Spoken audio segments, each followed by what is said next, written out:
إلى إقليم طاطا، وعودة إلى موضوع الحريق الذي شب أمس بواحة منطقة أقرد التابعة لجامعة تمنارت القروية، حيث مكنت تدخلات مصالح الوقاية المدنية والقوات المسلحة الملكية والسكان من السيطرة على ألسنة اللهب التي تسببت في إتلاف ما يزيد على 1200 نخلة.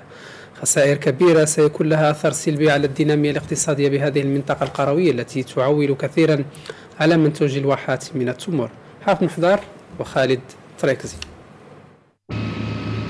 مساحات شاسعة من الواحات الممتدة بهذه المنطقة القروية أتى عليها هذا الحريق الذي خلف خسائر كبيرة قدرت بما يزيد على 1200 نخلة منتجة لأصناف مختلفة من التمور. جهود مصالح الوقاية المدنية لأقاليم طاطا وإقليم مؤسساك بالإضافة إلى أفراد القوات المسلحة الملكية وساكنة المنطقة مكنت من السيطرة على الحريق. صدمنا الجميع حيث هذا الشيء الازيد من 1200 نخله تحرقت هنا في تمنارت، وهي الاقتصاد ديال المنطقه. وراكم عارفين المنطقه ديال تمنارت منطقه قرويه وكيعتمدوا اكثريا فعلى هذا الشيء ديال التمر. كان اللي كيحرث الارض وكيسقيها على هذا النخل على باش وكيتسناو امتى توصل الغله حتى لهذه الدرجه باش يبيعوها سيرتو جا الموسم ديال تمنارت قبل لي السيمانه باش يبدا يعمر.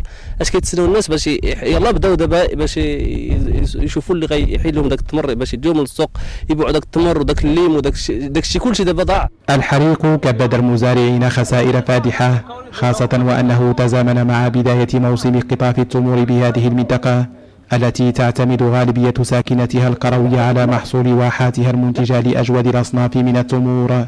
كل شيء ضر، عدد النخل ضر هنا ماشي واحد ولا جوج ولا 100 200 ولا 200، ما نقدرش نقول لك شحال انه الشيء راه بزاف. ننسى سيدنا دابا امر الله، هذا امر الله سبحانه الله، ما عرفنا ما نديرو داكشي كتب الله لا اله الا محمد رسول الله. يلا بدينا البارح بدينا تنقطعوا، يلا بدينا يلا العافيه طلقت ما قديناش عليها. حاولنا كاع مالين كاع البلاد حاولوا يطفاو ما قدينا على والو، صافي هربنا بروسنا صافي. داكشي اللي عطا الله راه مشى.